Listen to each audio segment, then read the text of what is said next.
The moment her lips curled into that smug little smirk, I knew something inside me had shattered for good. It happened on the day that was supposed to be the happiest of my life, our wedding.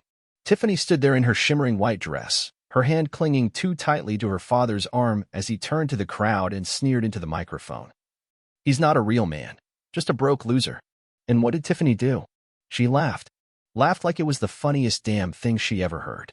"He's lucky I even said yes," she joked. And the guests, those fake, plastic people she called family, clapped. Applauded like it was some sick joke they were all in on.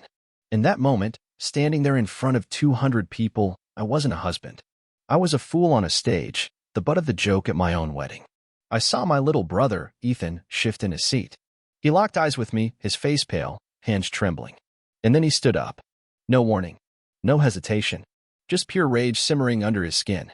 He pulled a folded letter out of his jacket pocket and cleared his throat, his voice slicing through the uncomfortable silence like a blade. He wanted me to read this letter if they ever disrespected him. The room froze. You could hear a damn pin drop. Ethan's voice was steady, but I could see the fire in his eyes as he read. "To the man who thinks money makes him a king, and to the woman who thinks love is a trophy to be won, may you choke on your own arrogance. Because real worth isn't measured in dollars or diamonds. It's measured in loyalty, respect, and heart. The things you'll never understand." The crowd looked stunned. Tiffany's face went red, then white, then a strange shade of purple I'd never seen before. Her father muttered something under his breath and stormed out, dragging her mother behind him. But Tiffany? She stayed. She stayed because she was too damn proud to walk away from the mess she had made. I should have walked away right then. I should have thrown that stupid ring back at her and disappeared into the night. But I was too blinded by whatever dream I thought we still had. I told myself it was just nerves. Just wedding day pressure. That things would be better once the spotlight was off. God, how stupid was I? The months that followed were worse than anything I could have imagined. Tiffany changed almost overnight. The warmth that had once lived in her eyes was gone, replaced by cold calculation. She started coming home late, wearing perfumes I didn't recognize, laughing at texts she never let me see. And when I asked her about it, she acted like I was the crazy one. "You're so insecure, Brandon. It's embarrassing. You're paranoid. I can't have a life outside of you. Maybe if you weren't so pathetic, I wouldn't have to look elsewhere for excitement." She spat those words at me like poison, each one cutting deeper than the last. But I clung to hope like a drowning man clings to driftwood. I thought if I just worked harder, loved her more, somehow she'd come back to me. Then, one night, everything changed. It was a Thursday. She said she was working late, some emergency at the marketing firm she pretended to care about. But I couldn't shake the feeling this tight, burning knot in my gut that something was wrong. So I waited. I sat in the dark, phone clutched in my sweaty hand, until 2 a.m. rolled around and she still wasn't home. That's when I made the decision. That's when the final thread of my trust snapped. I grabbed my keys and drove downtown, straight to the office building where Tiffany worked. Empty. Dark. Not a single damn car in the parking lot. Except one. A sleek, black Mercedes parked at the side entrance, engine still warm. And there she was. Tiffany, wrapped around some guy in a crumpled suit, pressed against the glass doors like they didn't have a care in the world. I watched as she laughed, really laughed, the way she used to laugh with me. Watched as she ran her hands through his hair, her body arching against his like she'd been starving for him. I couldn't breathe. I couldn't move. I just sat there in the car, watching the woman I had promised my life to. The woman I had defended against the insults and sneers of her family. Grind herself against another man like I never existed. The worst part? It didn't even look like guilt. It looked like joy. Like relief. And that was when I realized. Tiffany wasn't just cheating on me. She enjoyed it. I didn't remember driving home. All I knew was the steering wheel was slick under my palms and the world outside the windshield looked like a smear of lights and broken promises. I sat in the dark when I got back, my hands shaking so badly I thought my bones might rattle loose. The house smelled like her, that expensive perfume she bathed in to mask the sin of other men. I sat there, in that silence, staring at the front door, waiting for her to come back, wondering what lie she'd spit out this time. At 3:27 a.m., the door finally creaked open. She stumbled in, heels dangling from her fingers, hair a mess, lipstick smudged across her face like a clown who'd had a rough night. When she saw me sitting there, she didn't even flinch. No guilty startle, no shame, no remorse. Just that same bored, detached look she had perfected over the past year. "You're up," she said casually, tossing her shoes onto the floor like a spoiled teenager. I stood up slowly. Every muscle in my body screamed for me to scream at her, to demand answers, to finally rip the mask off and expose what she really was. "Where were you, Tiffany?" I heard my voice, low, dangerous. I barely recognized it myself. She rolled her eyes, dragged herself past me toward the kitchen. "Work emergency." "God, Brandon, not this again. You're lying." She froze mid-step, then turned slowly, a smirk tugging at her lips. "And if I am," she said. The words hit me harder than any punch. My hands clenched into fists at my sides. "I saw you," I said. "Tonight. Downtown. With him." For a moment, just a flicker, her eyes widened. But then a laughter. Cold, cruel, fake as her vows at the altar. "You're pathetic," she spat. "Spying on me? Sitting in your little car like a creepy stalker? No wonder my father hates you." Every word dug deeper. But I kept my voice steady. "I trusted you. I stood there and took every insult from your family because I believed you loved me. Because I thought we were bigger than their shallow bullshit *T. She shrugged, opening the fridge like this conversation bored her. "Love?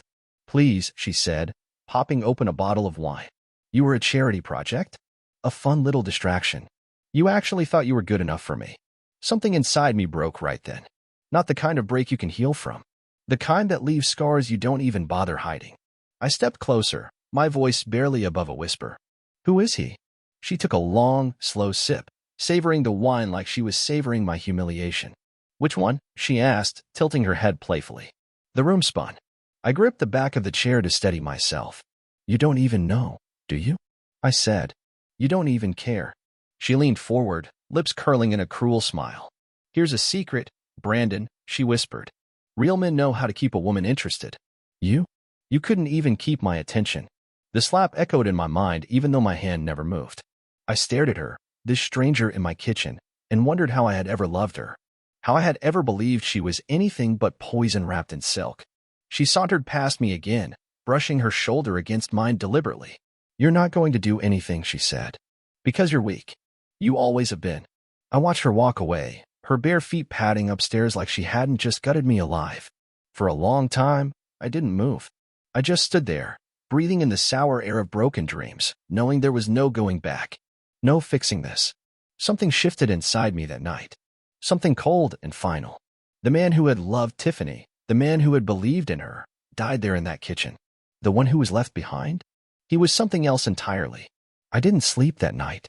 I just sat at the edge of the bed, watching her snore with her mouth slightly open, like she hadn't just shredded my soul a few hours ago. There was a time I would have touched her hair, kissed her forehead, whispered that I loved her even in her sleep.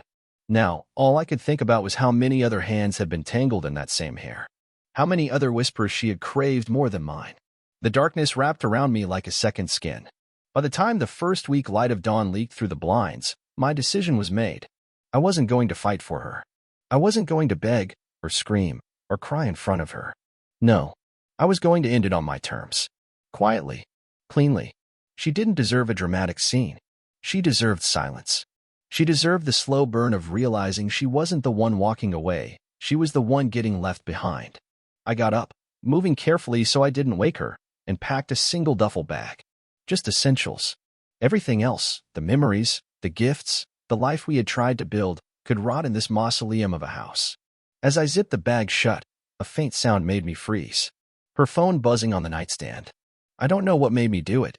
Maybe part of me still needed proof, even after everything I had seen. Maybe I needed one last nail in the coffin. I picked it up, and the screen lit up. A message from someone named Travis Redhart. "Can't stop thinking about last night. Let's do it again before your loser gets home, fade-blowing kiss." The room spun again, but this time, I didn't feel shock. I felt nothing. Just a hollow, yawning emptiness. I scrolled through the messages. Hundreds of them. Weeks. Months. Different names. Different men.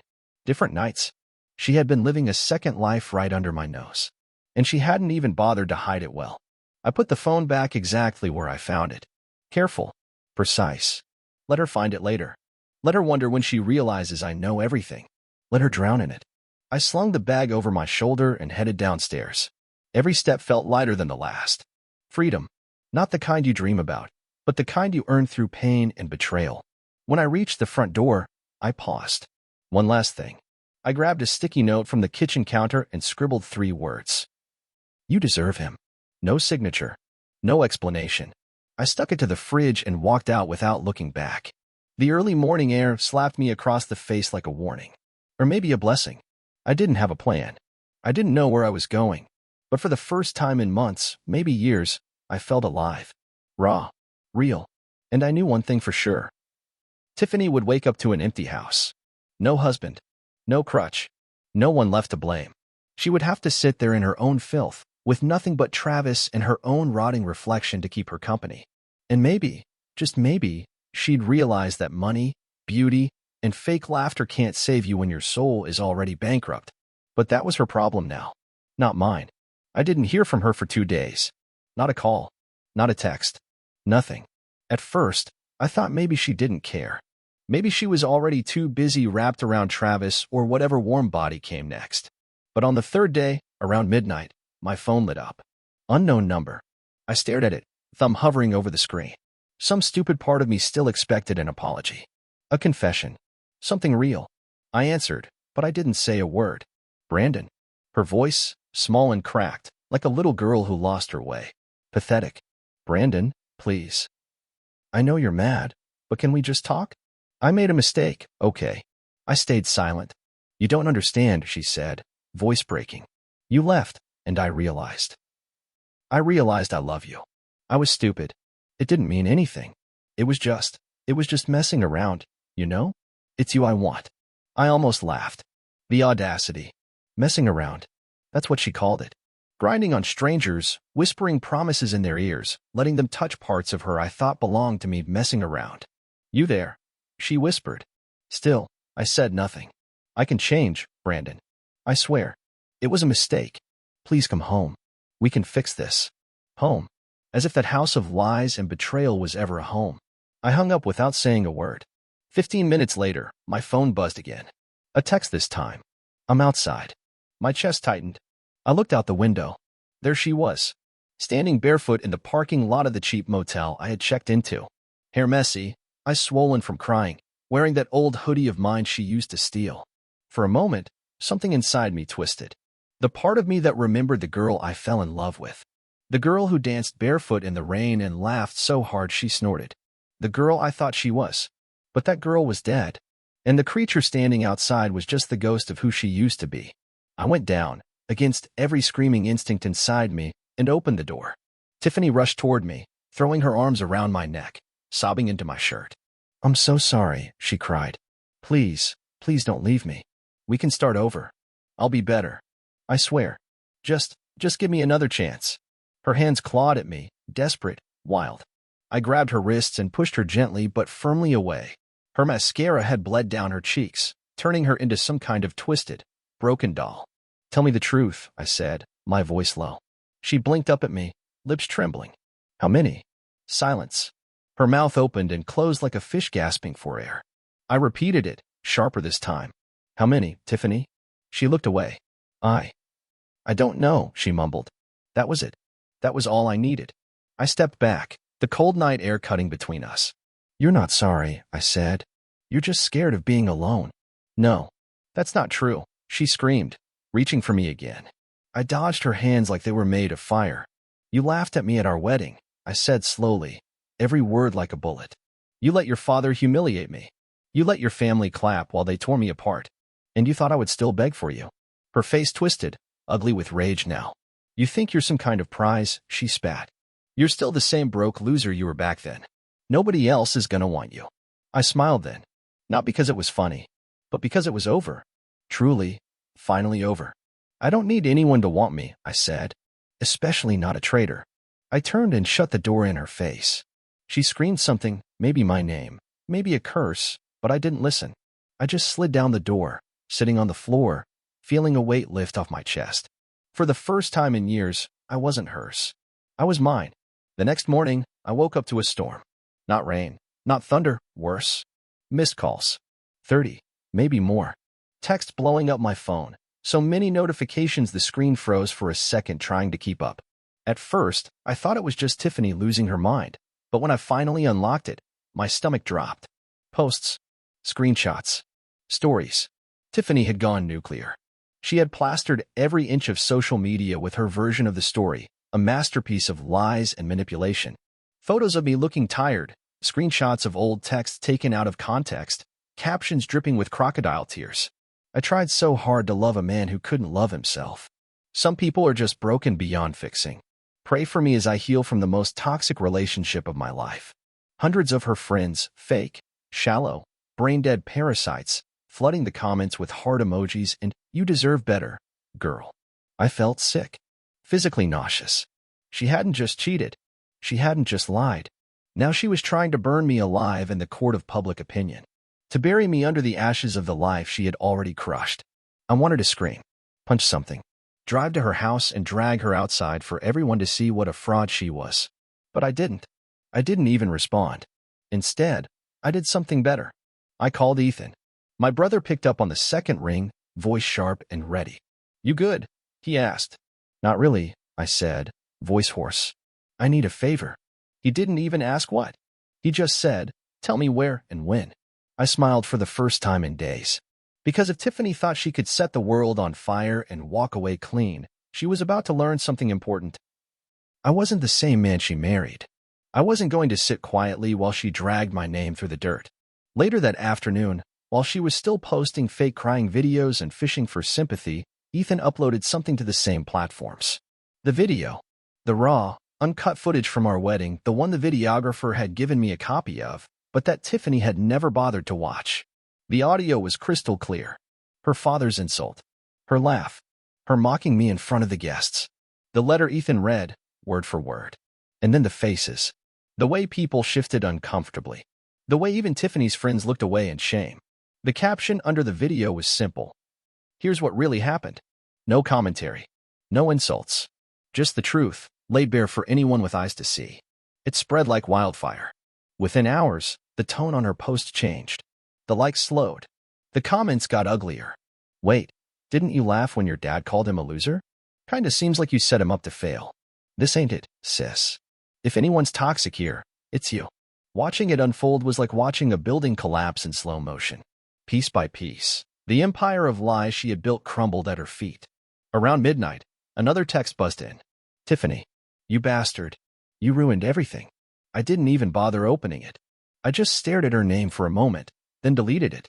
She had already ruined everything long before I lifted a finger. Now she could drown in the mess she made. Alone. Exactly the way she deserved. A week passed. Silence should have felt like peace, but with Tiffany, nothing was ever that simple. The text messages stopped after the video went viral. No more fake apologies, no more threats. Just this eerie, heavy stillness. I kept waiting for the next storm, because with her, there was always another storm. It came on a Thursday. A knock at my motel door. Heavy, impatient. I opened it expecting Ethan.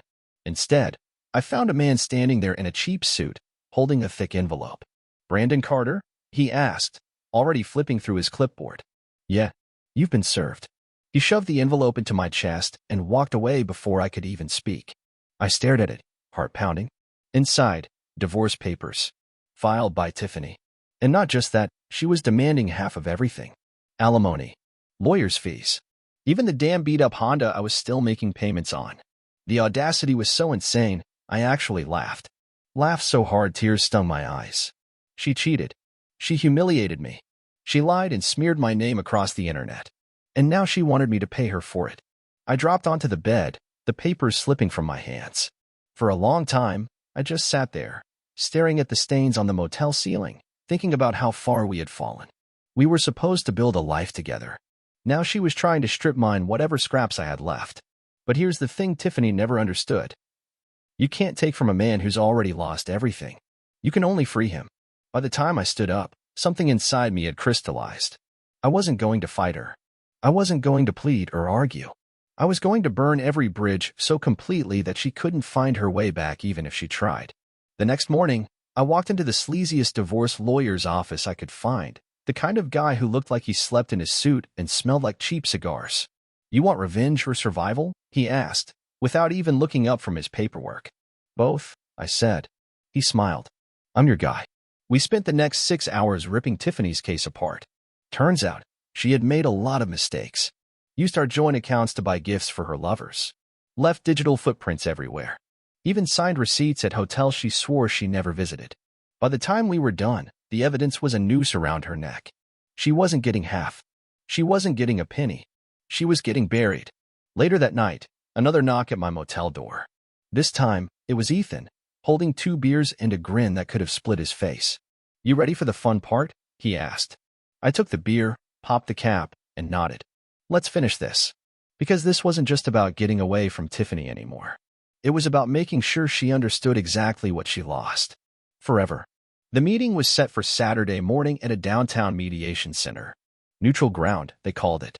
Funny, there was nothing neutral about what was about to happen. I walked in wearing the best clothes I had, not because I needed to impress anyone, but because I wanted her to see what she threw away. Tiffany was already there, sitting at the conference table, arms crossed tight over her chest, face drawn and pale. She wasn't wearing designer heels or dripping jewelry like usual. Just a plain blouse and worn jeans, her hair pulled back like she hadn't even bothered trying. Good. Let her feel small for once. Her lawyer, some sniveling weasel of a man who looked like he barely passed the bar, gave me a thin, forced smile. Mine didn't even bother pretending. He dumped a thick file onto the table so hard the legs of the table groaned. Tiffany flinched at the sound. "Let's make this quick," her lawyer said. "My client is seeking fair compensation for the emotional distress and financial hardship caused by the breakdown of the marriage." I bit down a laugh so hard my teeth hurt. My lawyer slid a photo across the table. Tiffany's face drained of color the moment she saw it, a grainy shot of her wrapped around some guy in a hotel parking lot. Another photo. Her signing a hotel receipt with her full name. Another. Messages pulled from her cloud account. Dirty, disgusting exchanges with men whose names I didn't even want to know. "Looks like," my lawyer said casually, "your client caused her own distress." The room felt icy, every breath sharp and cold. Tiffany's mouth opened and closed, but no words came out. Her lawyer muttered something under his breath and leaned over to whisper furiously to her. Finally, she snapped. "This isn't fair," she shrieked, slamming her palms on the table so hard the water cups rattled. "He's not innocent. He was distant. He made me feel unwanted. What was I supposed to do?" I leaned forward slowly, locking eyes with her. "You were supposed to be loyal," I said quietly. "Even when it was hard. Especially when it was hard." She shook her head, eyes glassy. "You didn't fight for me," she whispered. I almost laughed again. "I was fighting alone," I said.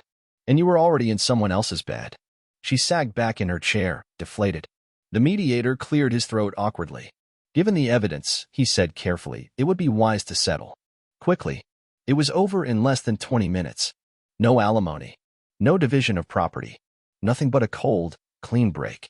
When it was done, I stood up, gathering my things. Tiffany didn't move.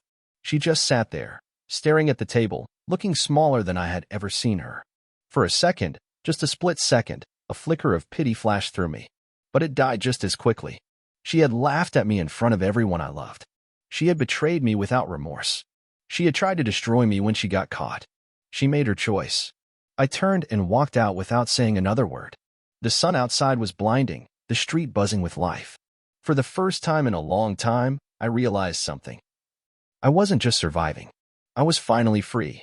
It's strange, the way life looks after you've crawled through hell. Colors are sharper. Sounds are louder. Every breath feels like it actually matters again. I moved out of that motel a week after the divorce was finalized.